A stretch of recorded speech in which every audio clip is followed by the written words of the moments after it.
Season 2, Episode 36 starts right now. Welcome to the show. I'm your host, Brandon Davis, joined today by Jenna Anderson. Hey, everybody.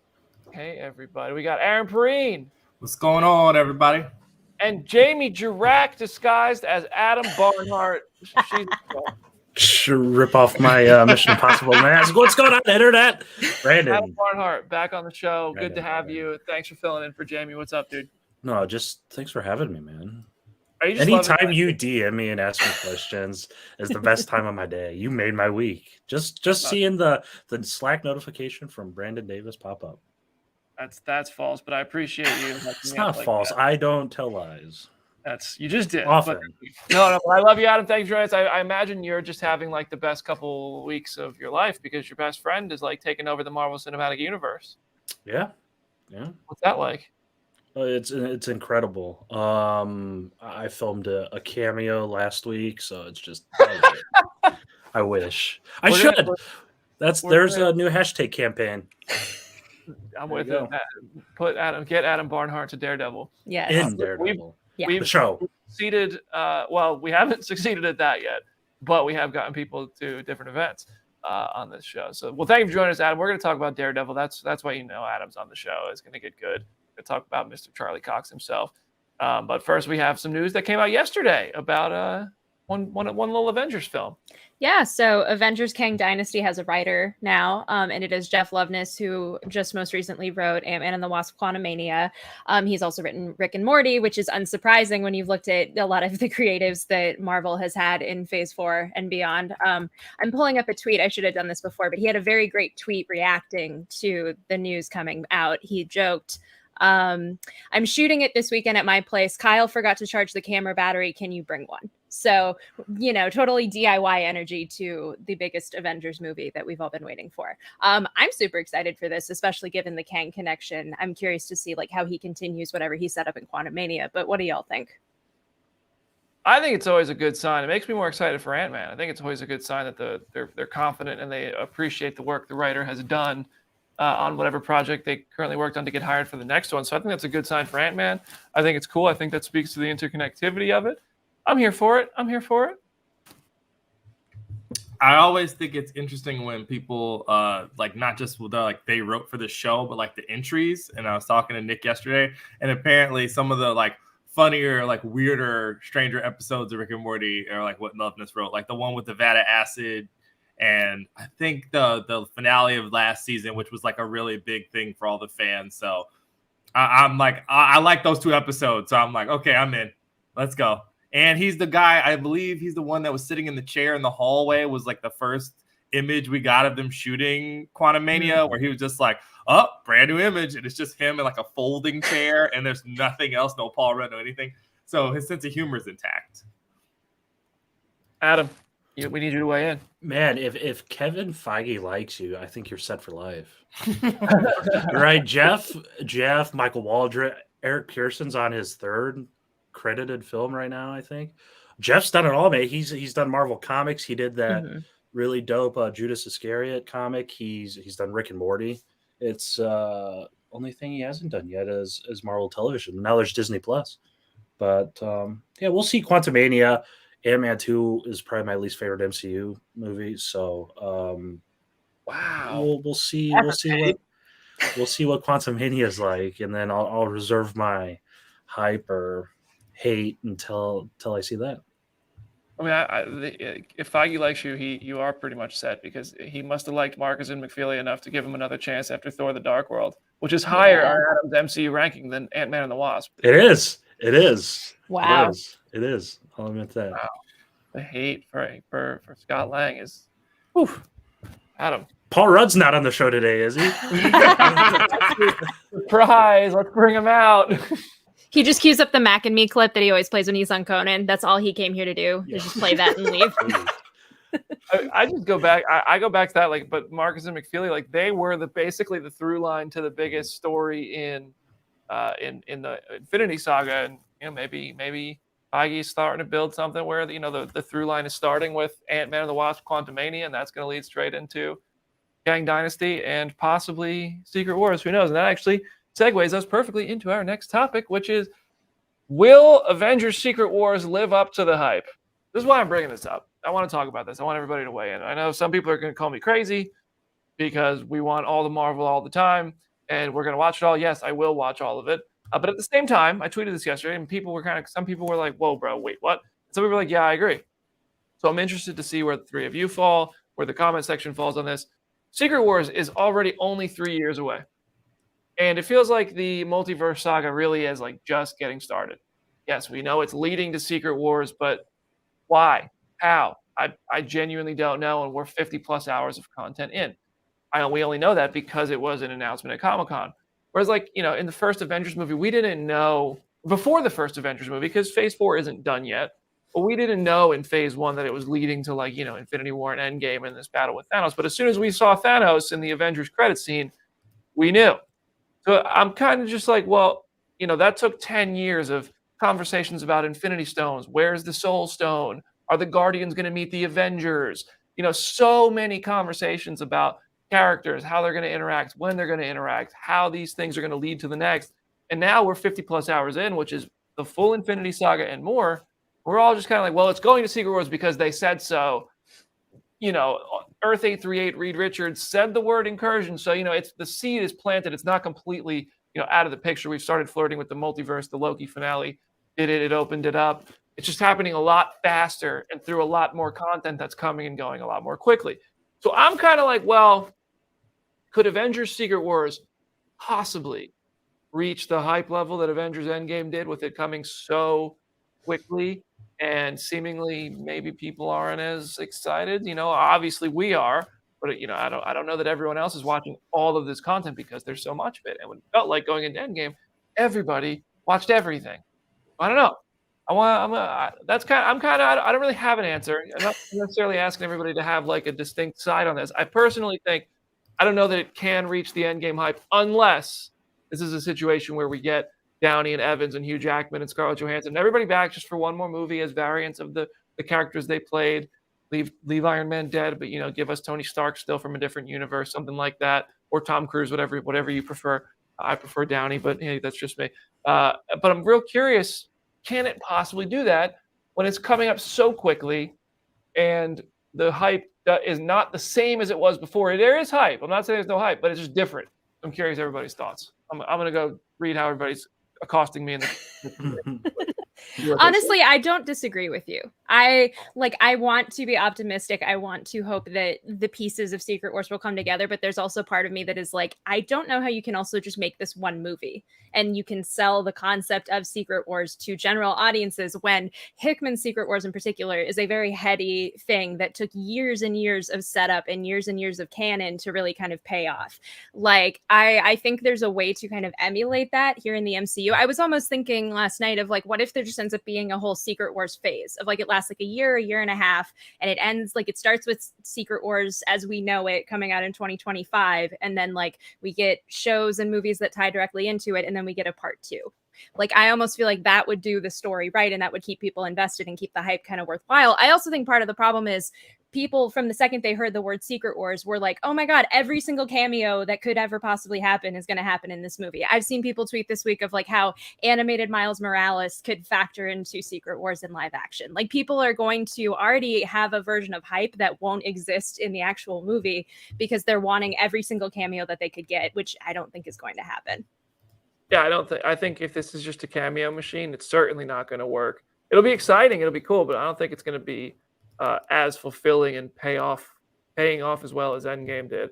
Julia Delbell in the comments saying Kang Dynasty is also the first Avengers movie for a lot of these characters. Infinity War was the third. And that's another factor. Infinity War and Endgame were built on 3 Iron Man movies, 3 Captain America movies, one of which was pretty much an Avengers movie, 3 Thor movies, 2 Guardians movies, 2 Ant-Man. Like, there was all sequels and a lot of stuff developed in that. We don't even know if we're getting a Shang-Chi sequel yet. There's a lot of characters that are supposed to be a part of this, or hopefully, I hope Shang-Chi is a part of it, that we don't really know their relationships with all of the other characters. We don't really, everybody has like, I want this crossover, I want that crossover, but it's just because we'll think it'll be cool, not necessarily because they have a relationship already, the way Tony and Cap did, the way Wanda and Vision did, and that sort of stuff back in the Infinity Saga. So, yeah, I mean, I'm really torn. I mean, Secret Wars, I like Jenna's idea. Like, I think Battle Worlds is a Disney Plus series, like just showing the fights weekly leading up, maybe in those 6 months. I don't know, between movies. I also wouldn't be shocked if these movies don't both come out in 2025, but who knows? Aaron, you're at the top up there. What do you think?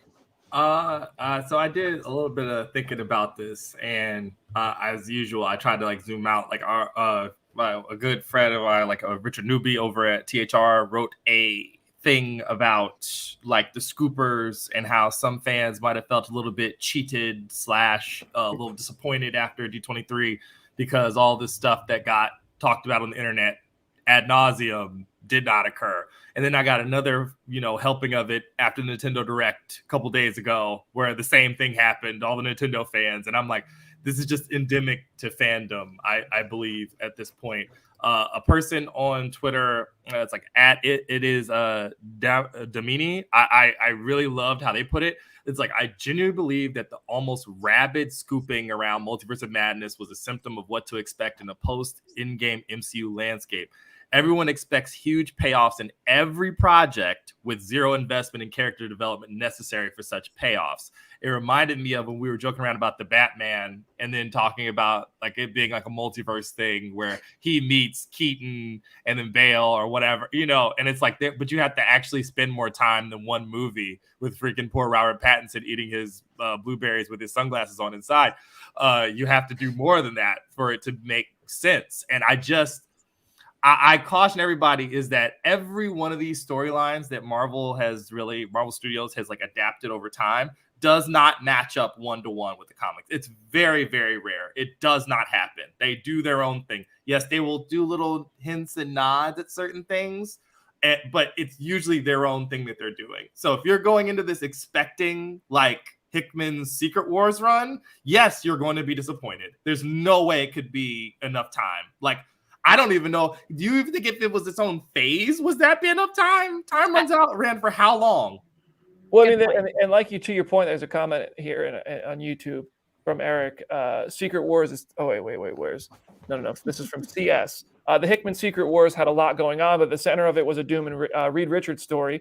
Neither of these characters have been properly introduced yet, so we don't know what the MCU Secret Wars will be yet. So I mean, and that's true. We don't know what it'll be yet. And I think the hype, I mean, obviously there's plenty of hype. Someone else just called out, yes, obviously there's hype. We're dedicating a whole conversation to it this many years out. And that's true. It's an Avengers movie. There's plenty of hype. We're obviously excited for it. I'm just curious because Secret Wars seems like it would be the end game of the multiverse saga, and it's not far out. And I'm just curious, like, how is possibly going to match that end game hype in the general public's eye, because that seems really difficult, especially with how fast we're moving towards it and how just little time it seems we have to do movie sequels and stuff like Shang-Chi and like Kate Bishop and Yelena's already come back. I don't know. Maybe I'm just making stuff up. Adam, what do you think? I think you guys need to stop poo-pooing on the cameo ideas. We're going to get all the cameos we want. Stop. Don't bring me down. Who do you want? Don't bring me down. It's still the morning. Don't bring me down. There's a lot of day left, and you guys are not going to bring me down. We're going to get Wesley Snipes. We're going to get Tobey Maguire. We're going to get Tom Austin and Sidney from Hellstrom. We're going to get Patton Oswalt playing animated MODOK. We're going to get freshman year Spider-Man. We're going to get it all. You guys can't bring me down. No, I mean, sad thing is I partially want that. But then the other side, I mean, Secret Wars is a Fantastic Four movie. Yeah. So people expecting the cameos and getting a 4-hour movie where Reed Richards does nothing but sob because he realizes he isn't God. I mean, they're going to be very disappointed because that's what we're going to get. Exactly. Just sad boy Reed Richards and God Emperor Doom. I have a God Emperor Doom action figure. God Emperor Doom rips, spoiler alert for a 10-year-old event, and he rips Thanos' spine out. It's one of the best panels ever, and we could get that because of the multiverse. It's what that's the thing. I'm very suspicious because Fantastic Four and Secret Wars are going to be filming really close together. I mean, are they going to give Shackman Secret Wars? Are they going to get? I mean, are they being developed in tandem? What's going to go on with that? I don't know. I fully expect it to be Fantastic Four 2. I have no idea. I mean, what they've announced directors for everything besides that, writers. So we'll. So is Secret Wars and Phase 6 only 1 year long? I think so. Yeah. Or is that like, will it then culminate with like a Secret Wars Part 2 in Yeah. 2026? That would be my hope, is that like I would not put it past them of like we're all sitting down, we watch part 1. It's like almost what happened with the Dune movie where everyone thought it was the entire story and it was really only half of it. Like I could see them almost doing that with this, because I almost feel like you need to. Like even if it is not a straight Hickman adaptation, if it is just this like mix of so many different things, you cannot cover all of that in one movie. It's going to be way too much. I'll tell you right now, if they do announce that Secret Wars Part 2 is like a year later, that will certainly put my kind of faith in this a lot higher. Because my only real fear is that it's rushing to it. We're getting there too quickly. We need some more time to breathe with all of these characters we've now met, and how the multiverse is gonna, play into it. And we need some relationships to develop between these characters and how they will, interact and stuff. And we need like those OG 6 Avengers had such a great dynamic, and then as that expanded and you added Wanda and Vision and you added all sorts of different characters to it, Ant-Man and the Wasp, and like just the Wasp, in Endgame, the one little joke about like when she calls him Cap, and Scott Lang looks at her and he's like, oh, you get it now, and you remember that moment from Ant-Man and the Wasp. We have so many hours of content, like I don't know where are those payoffs going to come from, how well will they land for the audience. In Endgame's theaters, they landed for everybody. We all screamed when Cap picked up the hammer. What is the equivalent of that? Can we have it? Maybe. I don't know. That's why I don't write these movies. I just come out here and speculate. But yeah, in the comment section, go ahead and drop a comment right now, yes or no. Do you think Avengers Secret Wars can match the hype level of Avengers Endgame? Give us a comment and a thumbs up either way. Just hit thumbs up if you say yes or if you say no. And subscribe to the Phase Zero channel on YouTube. All right, let's move on. Avengers Campus is getting a new multiverse ride featuring King Thanos. It sounds like this is going to be around at the park, like just in time for Secret Wars. This was part of D23. They didn't say when it's coming, but I imagine this one's going to take a minute to make. It's going to feature all the heroes and the villains from the MCU, including characters we haven't met yet. They released some concept art. It's very Secret Wars looking, with King Thanos at the center of it. You got Daredevil, you got Man-Thing, you got Spider-Man and Spider-Man from freshman year. You got both Captain Americas. I'm just going off the top of my head. I don't have the image in front of me. You have Iron Man, more characters on there. All sorts of characters on there. It just, they said you can fight Thanos alongside your favorite Avengers and villains, and it's going to have everybody in it. So that sounds cool. I mean, the Spider-Man ride at Avengers Campus kind of stinks. So this is good news. Guardians of the Galaxy Mission Breakout is really great. Spider-Man ride, it's like you get off and you're like, oh my God, my arms are just dead. Like, why did that happen to me? So yeah, that's cool. Anybody got any thoughts on Avengers Campus they want to share before we move on? That concept art was just amazing. Like that looked so cool. Also, because it had a new She-Hulk costume, which I was just like, ooh, okay. There's also 2 Hulks on that, which is interesting. There's like normal Hulk and then Gladiator Hulk too. So it feels like we're getting much more multiversal than I would have expected. I know Adam will talk about it, but like even Man-Thing and Werewolf by Night are on there, which is also super cool. What a weekend. What a weekend, guys. What a week. It's insane. It's insane that Man-Thing is on the concept art. Why is it not? Maybe it is a Man-Thing ride. I'll probably have to write a feature on that. Maybe because the multiverse stuff, maybe it is a Man-Thing. Marvel is going all in on Man-Thing. You heard it here first. They're going to do a trilogy. They're going to do 2 trilogies. They're going to do all sorts of spin-offs. Man-Thing is the next Iron Man of the MCU. You trying to go meet Viscardi? What's that? Oh, careful. What about Jim? I'm just messing with you. I'm looking at the concept art. It's got Miss Marvel, She-Hulk, Mighty Thor. Is that Black Panther? It's got Black Panther, Moon Knight, the Hydra Stomper. I think this is all just like PNG files of every character, every version of these characters mashed into one. Doctor Strange, yeah, there's a Gladiator Hulk and a Hulk. Thor, looking like he looked in Infinity War. Swinging with the axe backwards. He's bringing the hammer down, hopefully aiming for the head this time. Black Widow. Is that Okoye? It almost looks like there's 2 Okoyes. Like there's one that looks more like Midnight Angels, and then one that like it. But I don't know. That might just be the art. But yeah, there's so much on that poster. There's a lot going on here. And then there's all of us riding the ride right there. And I think that's Kevin Feige in the front seat with the hat on. But everybody who gets to ride this gets to sit next to Kevin Feige. It's pretty cool. They just have like a Weekend at Bernie's, like just a stuffed version of Kevin Feige, and it just takes up a seat in the cart. All right, so before we move on to She-Hulk episode 5, spoilers and conversation, we brought Adam Barnhart on the show, which means we're going to talk about Daredevil. Charlie Cox is back. He was at D23, and he's got a lot. I mean, he's in like every project. He's in more projects than he's not, I think.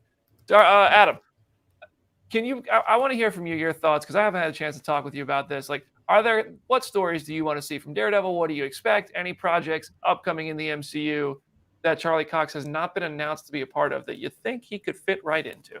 I want to see Daredevil Born Again done about 5 times, and then we can start moving on to different 90 different episodes.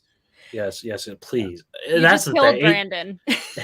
18 episodes is so insane. If I'm a betting man, they're doing Mayor Fisk right off the bat just because it's super timely and it's going to be releasing like months before the next general election, and they'll look like geniuses for doing Mayor Fisk right then and there. So do I want it? Nah, but I'm sure they'll probably do that. I wouldn't. If that's the case, I wouldn't be surprised if they kind of go into Devil's Reign right from that and get Chip and Company some extra royalties that way.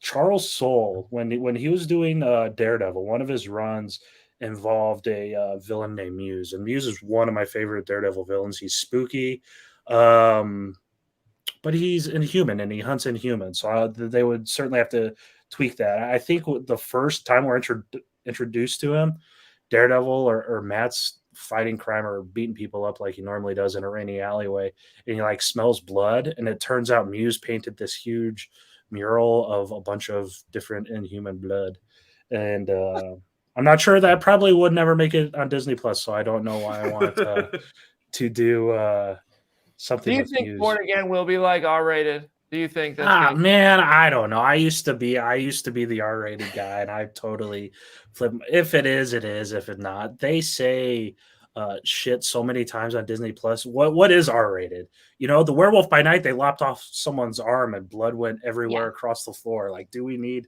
R-rated? It's semantics, man. That's blood. We know that's blood, right? We know that's blood. In Falcon and Winter Soldier, every time someone was shooting a gun, I mean, a reasonable person would believe, okay, well, they meant to kill someone with that bullet, because I think that's what bullets do, you know? Like, what's doing that? It's just a lot of, like, use the context. I'm not even sure if that's context clues, but, like, they weren't firing the guns at people in the airplane to whatever. I don't know. Daredevil doesn't need to be rated R. I don't think it needs to be rated R, TV, MA, whatever. If it is, sure. I mean, Jessica Jones had that awesome scene where the arm was sticking out of the garbage disposal.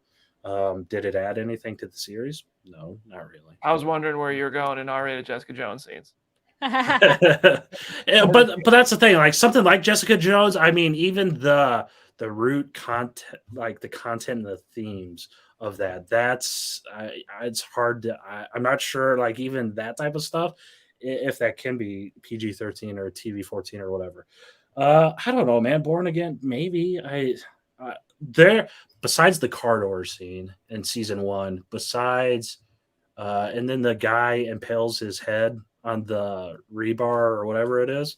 There's not really many rated R moments in there. I don't think. I think that even like sequences where Matt has just had the absolute everything beaten out of him, and like he wakes up on the couch, he's just all cut up and bloody. I'm like, I don't even know if they would do that much on Disney Plus. Like, really? We were all so shocked when the shield was covered in blood, and we didn't even see the guy get his head cut off, and everybody was like, "Oh, there was blood in the Disney." And then like Ethan Hawke had blood on his hand in Moon Knight, or was it Oscar Isaac? I don't know. In like those first couple episodes, and everybody was like, "Oh, it was red."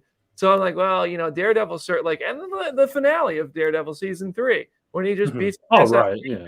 You know, I'm like, and that like splatters on the wall. Like, will we get? I don't know. I don't know. I mean, I'm not somebody who thinks like Daredevil can only be good if we have that blood, but I do think it certainly, you know, made it. Like I've seen that like The Boys and Peacemaker, which The Boys gets like cartoonish with its violence, and Peacemaker is just crass and completely different from everything Marvel's put out. But I do find myself leaning towards enjoying the adult-oriented content more than some of the child, like the child-friendly like stuff that we've been getting here, and just, you know, being so shocked that there was a shield with blood on it. But that's just me. No, I feel it, and I agree. I think there's characters for that. You know, I'd love like a super. I hate saying stuff's dark and gritty, but like a super dark and gritty. I don't want to say Snyder-esque Squadron Supreme type thing. You know, I think that stuff like that will work. Zack Snyder's not the only person who's ever done dark and gritty. First of all, just okay. Well, okay, it's what the chat wants or something. I know. I'm just messing with you. What I don't know. I don't think Daredevil doesn't need it though, because Daredevil has the comic character. Daredevil didn't get a Max series. You know, I don't know. Yeah. Give us dark and gritty. I don't think it needs to be on Daredevil. I would rather have Blade just lopping off everyone's heads, you know. That's fair. You heard it here first. I just want to see Daredevil and Spider-Man. That's what I want. Yeah. Yes, I want please. to see them fight each other, and then I want to see them become friends. See, but I think part of that is exactly what you're saying of like, I feel like Sony might not necessarily sign off on, hey, you can have Spider-Man in a Daredevil thing if he's going to like brutally kill people and then go like, I don't know, grab a pizza with Peter Parker. Like, I don't think they're going to let that happen. And like the chat is saying like, after Multiverse of Madness, I feel like we can get to a point where we can have gratuitous violence and have it be impactful. It just doesn't have to be necessarily the same degree of what was shown on the Daredevil show. But like, I feel like after Multiverse, after we literally are John Krasinski's turned into string cheese, it's like, I feel like we were at the point where we could do that. R.I.P. Reed Richards. All right. We're going to take a quick break for 1 minute. Then when we come back, we're going to talk about She-Hulk episode 5 and all of its spoilery glory. Join us. Subscribe to the channel while we're on a break. See you in a minute.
Welcome back to Phase Zero, Season 2, Episode 36. This is the part of the show where we talk about She-Hulk Season 1, Episode 5. I'm Preen, Jen Anderson, Adam Barnhart, and I'm Brandon Davis. We're going to go around the room with reactions to Episode 5. Aaron, you're at the top. What'd you think of today's episode of She-Hulk? I really enjoyed it. It was very, very interesting to get like more of just the main cast. And also we returned to like case of the week, slice of life stuff that they kind of promised all of us in the beginning. So I find that interesting. I think that the world building is super interesting, and I also love that Pug is like a weird closet sneakerhead. That made me laugh really hard, because it's like I was at points this person and knew a ton of these people in a previous life. Jenna, what'd you think? So first off, this was the first episode that I've stayed up to watch at like 2 a.m, because since we didn't have screeners beyond this point, I'm like, I'm going to watch this as soon as it drops on Disney Plus. I do not know how y'all do this every single time there's a Marvel thing. Like, oh my God, I cannot wait to like a month and a half from now be able to actually go to bed at a reasonable hour on Wednesday nights. But this was so worth it. This episode is more intimate and like smaller scale, I feel like, than the first 4 that we had gotten. But that also just might be me having watched those episodes so many times. But it's like, there's so much of this that is so much fun. The character dynamics are so good. The small ways that we are advancing Jen's personal plot are just so good and so effective. This still feels like the MCU show that is written the most like a TV show, and this felt like an example of it. Of like, you don't need some big gimmicky thing, but you can still have a very entertaining episode of television. All right, Adam, what'd you think? Intimate's the perfect word for it, man. This show's giving us like those really delectable world building crumbs that we don't necessarily need, but it just makes it's something the Marvel can afford to do because it's the world's biggest Hollywood franchise. You know, the Taylor stuff, what it's like dating as a superhero, super becoming a superhero isn't a novelty anymore because they're springing up everywhere, and this show's exploring that, and it's really cool. I love seeing the courtroom stuff, you know, in a courtroom comedy. I really like that aspect of it, and we certainly got enough. Right as it ended, right as I was settling in, and that's my biggest complaint with the whole thing. I'm like, yeah, now this is cooking, and then the credits started to roll, and I'm like, well, With no credit scene. I What the hell? know. What are we doing? What's the I point? don't know. Yeah, no, I agree with you, Adam. It was just like the runtime of these episodes is kind of short. It's, damn, I just finished my coffee. I wanted to just really kick back and watch it Thursday morning prime time. I like this episode a lot. I don't care what anybody says. I think the show is so much fun. I think the show is an absolute blast to watch. Like, I'm having so much fun. I don't know if it's going to land. Like, I don't know if the finale and the story is going to culminate and we're going to look back at this and be like, that was a really well told, complete story. But so far, 5 episodes in, I'm having a blast every single time I watch the show. And that's where I'm at with it right now. I really love Jen Walters. I really love the way they're setting her up to like have to deal with the confidence issues of can she be confident as Jen, even though the world keeps telling her She-Hulk is better and they only like her for her She-Hulk. It's like, well, God, we love you, Jen. You're so much fun. Like, you have such a great smile. We just want to be your friend too. But apparently nobody else does. What the hell? Except for Nikki, who's awesome. Nikki Ramos, I'd be friends with her. She seems like a good time. But yeah, I mean, I think I really want to know what the antagonist is, what's going on. We met the Wrecking Crew. We've got hints of like, is the leader involved with this? Are they trying to get her blood? We only have 4 episodes left. We're more than halfway through the show. We're, I don't know, 60% through. I just want to know where we're going. That's my biggest thing. But overall, I'm just having fun with it. And I hope it lands. There's 4 episodes left. We got that tease at the end with Daredevil. He's not coming next week, I don't think. So that's going to piss a lot of people off. But who knows? Maybe he does show up. It's just good. It's just fun. That's where I'm at with it. I'm having fun with it. All right. Well, let's just talk. What, Jenna? Will you lead us? Will you do your thing? Yes, I will spread the gospel of the Easter eggs from the episode. I will say, to your point, like, I completely agree. I'm almost worried now that we got the Daredevil tease at the end of this episode. As great as that was, I'm now just like, if he does not show up next week, the fandom, a section of the fandom is just going to have a hissy fit, and it's going to suck, because including Adam. Adam is pointing at himself. Like, the show is so great on its own that, like, I don't want the conversation to just be like, well, is this the week that Matt Murdock is here? It's like the Simpsons bit of like, when are we going to get to the firework factory? It's like, we're getting to Matt Murdock. You know, you're getting Matt Murdock. It just might not happen right away. But so in terms of Easter eggs and stuff, I am going to be filming a video on the Phase Zero channel later, breaking these down in more detail. The courtroom scenes in and of themselves and kind of the way that whole storyline is structured mirrors the comics in its own sort of way. In the comics, Titania has a nickname that she was kind of given when she was bullied as a kid, and it's Skeeter, and she like does not like that nickname, and she gets called it during the fight in the first Secret Wars, and Jen hears that and like starts using it to kind of like taunt her every single time they hang out, and that's part of why Titania doesn't like her, of like, why do you keep calling me Skeeter? I don't like that name. I'm kind of sensitive to it. So it's funny kind of having that on the flip side now of everywhere Jen looks, Titania is using the She-Hulk brand kind of like in spite of her. And then the bringing all of her exes into court, there's a very similar scene in the comics where they actually have the leader trying to argue in court that the gamma radiation is what made him evil and not his own like actual actions and his own like mental state. And so the way that they illustrate that is they kind of prove that, oh, Jen has kind of slept with more people as She-Hulk than she has as Jen, and they literally have to list a entire list of people in the court, and it is this really funny sequence because it just keeps going and going and going. And then we meet Luke Jacobson, who is a super obscure character, but in a very cool way. He originated in the Dakota North series of just this like espionage kind of super spy thing. And he is a fashion designer who has ties to her and to Daredevil and Jessica Jones and stuff. I bought Dakota North #1 at a convention a couple of weeks ago, and I was like, oh my God, I accidentally hit the lottery because now that was this guy's first appearance. And then MCU. Yeah, I love the way that they're going with him.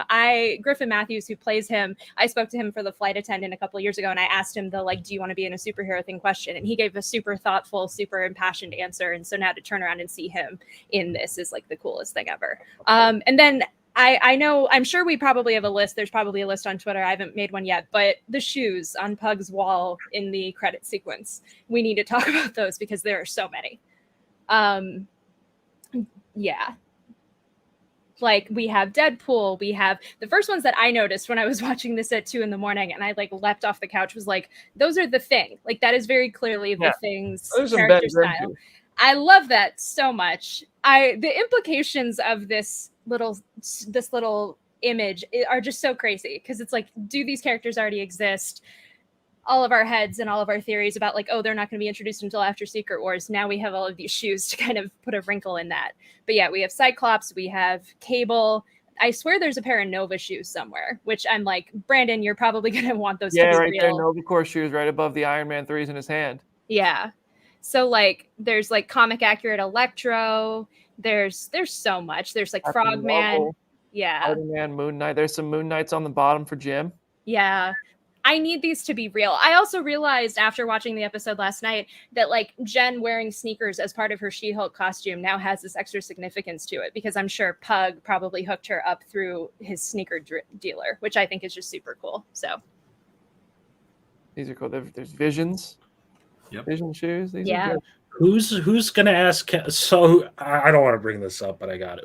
Who's gonna ask Kevin Feige if the post-credit concept art is canon? Yeah. Yes. You know that I will if I ever talk to him again. He didn't walk the press line at D23 Expo because he knew I was going to ask him who bought Avengers Tower, so he just saved himself the trouble. Right. But yeah, those shoes are. Which pair would you wear? Which pair would you have? The one in the middle. My headcanon is those are jack-o'-lantern shoes. I think they're green to the left of Vision. It looks like there's like a pumpkin or something on them. Also, there are Ghost Rider ones. Like over by Pug's head, there's like a little chain and like fire. Yep. Yeah, there is Ghost Rider right there. Confirmed. D23 didn't give it to us, but She-Hulk sure did. I know. Being fed over there. The Cyclopses are hilarious. The little eye band across the tongue. Those of the are cool. These are solid. These are solid. Aaron, if you could have one pair. Let's see here. I think we're going with Black Panther. We're going with the lows. Those are nice.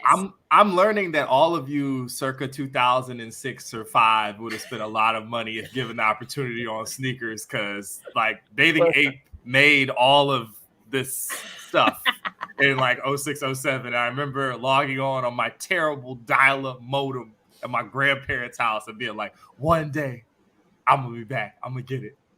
I used to work at Starbucks in the Freehold Mall in New Jersey, and I used the manager of the Champs would come in, and the manager of the Champs used to get some free mocha frappuccinos, double chocolate frappuccinos, because they would have like employee 50% off day, and your boy got that friends and family employee 50%, and the Jordans were thriving on that day. Okay, this barista was swagged out. Back in the high school days, I still have that white Jordan sweatshirt that I bought back in 2008. How big is it, Brandon? How big? Listen, man, I had sweatpants. I still have those too. They got like a black and white cheetah print stripe down the side with the Jordan logo. Listen, I was that kid who had to match. I had the black and white and red Jordan shoes, and then the black and white and red sweatpants, and the white with the black and red Jordan logo across. Listen, it all had to match. Okay. Mrs. Edie Davis is the drip broker. Miss Davis, if you're out there, please tell me there's pictures of this. I need to see the pictures. I'll put it all back on. Put it all back on. Please, just wear it on next week's show. Yeah, wear it next week's show. Ooh, the heat. The heat. All right, I'm actually anything. I'm going to see if I can pull up a photo here. Anybody? All right, Anything awesome. else from Oh, She-Hulk yeah. you want to talk about? Josh dressed like a hype beast too. He got the buffs on like a real skeevy like hype beast kid, and I'm like, he looked like a bad photocopy of Jack Harlow. Why? So Richard's laughing. Yeah, I'm like, he popped up, and that has to be going. So everything in this show, I've been really impressed with this and Miss Marvel. Even the small things end up looping back in at the end. So you know that his weird streetwear obsession, this creepy dude in the Wrecking Crew stuff is all going to come back in at some point. Heck, we not even dealt with Titania yet. You know they got to throw down. They don't like each other. It's Mark now. Yeah. So where do we think that Jenna might be the person to best answer this question? With 4 episodes left, where is this show going to go? Because I feel like we don't have like a really clear direction of where it's going. We have like lots of ideas, maybe this, maybe that, but she's got a super suit now. She's got the gown we know she has to wear. I'm assuming that was referenced in that she was like, I don't need something like this, and he was like, I made it for you anyway. Yeah. Where can we go here? Well, I mean, just based on the trailers, like based on the mid-season trailer and stuff, like we know there's like something involving a wedding where like she and Titania are both there and seemingly throw down.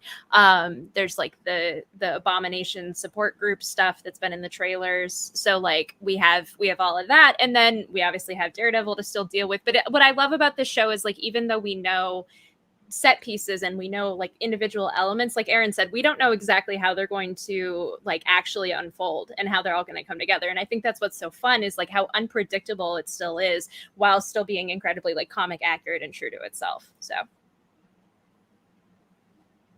I just hope it's good. I just hope there's no Ralph Boner moment. I don't think there will be. I don't know how there could be. They haven't set us up for that. But listen, I've been hurt before. Okay. And I don't want to be hurt again. I also think, like, honestly, at this point, because I think the Ralph Boner moment could have potentially been like, oh my God, we're going to get Leader. Because we all thought in the first couple episodes that the Wrecking Crew and Todd stuff was building towards Leader. Even if we don't get Leader in this show, we now already know that we're getting him in another movie. So it's like, you can't really be completely, this isn't a Mephisto situation where you can't be disappointed because you're still going to get him in another story in one way or another. So I just hope we see Madison again. Yes. Yeah. We really need. But Madison, it is a Mephisto situation. You brought it up. Madison met Mephisto. Yeah. Right. You can't spell Madison without sin. That's what's going on in the comment section right now. It was a Y, exactly where you think. And I don't know, but the Leader, on the contrary of your Leader point, we do know the Leader's coming. Yeah. So, oh wait, here we go. You found it. This doesn't show all of it. It's just the big old hoodie. Right here. Oh my God. Yeah. Oh wow. Man. That's 2010. That's my guy. Oh wow. Wow. Yeah, Peter, zoom in. Yeah. Are you hold on? Wait, there's here you go. Here you go. Oh my gosh. Oh yeah. And like if only you could like airdrop this to Richard so he could just put it up on the full screen. Oh my gosh. Yeah.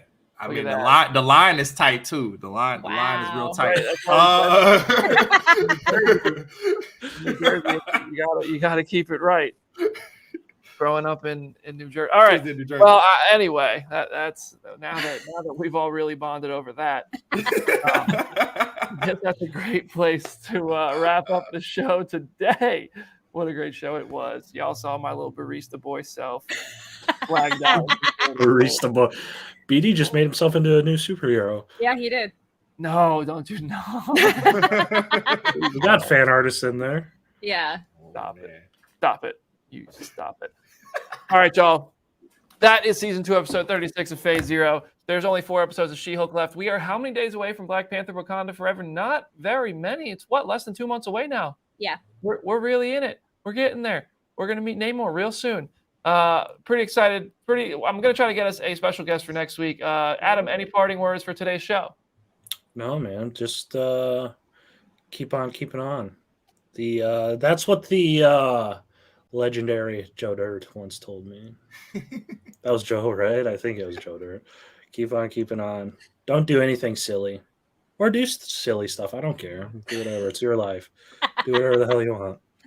Aaron, anything to say goodbye today? It's at Summit Lake Hornet on Twitter. And also, if you saw our story about Kiki Palmer being like, come on, agent, for being like rogue, and you don't like that, maybe take some time to think about that. Maybe go watch Nope. Yeah. I think there's an argument to be made. Jenna?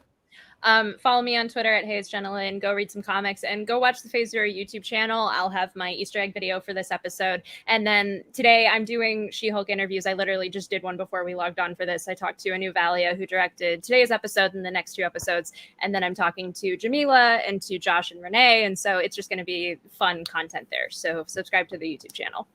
Please do. Jenna's videos are really, really good. And Jill does a great job editing them. So please give them the views they deserve and subscribe to the channel. Lots of interviews, lots of content. Come to the channel. We'll see you there. I say enough during the show. I got nothing. Have a great weekend, everybody. I'll see you soon.